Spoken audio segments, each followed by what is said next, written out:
Bon, on s'est bouffé quelques belles purges dans cet Euro avec 178 équipes après une saison Covid où beaucoup de joueurs sont sur les rotules. Donc voilà, il faut aussi savoir apprécier le spectacle quand on l'a devant les yeux.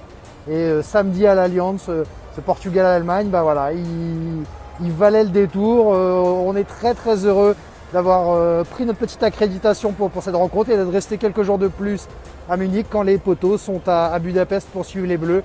Ouais, c'était probablement le plus beau match de ce début d'Euro, en tout cas le plus spectaculaire. 6 buts, une belle ambiance, du soleil, voilà, que demande le peuple.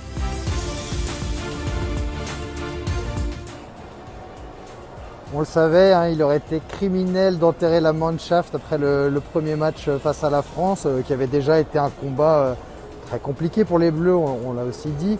Mais là, voilà, les Allemands se sont totalement relancés et surtout, ils ont complètement relancé le groupe F.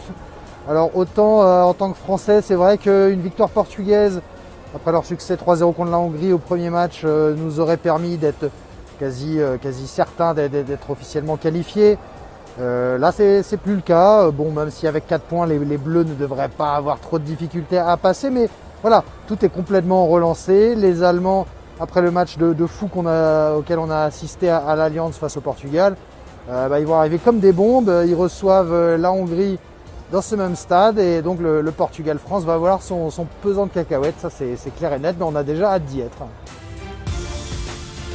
On va peut-être pas se faire des amis côté portugais, mais en même temps, je pense qu'ils seront d'accord avec nous. Le match de la défense de la Seleção, le match de Semedo, c'est juste hallucinant. C'est une faute professionnelle. On sait que Robin Gosens, le latéral allemand, latéral gauche allemand de l'Atalanta, est une bombe. Il est en pleine bourre, 11 buts 6 passés cette saison.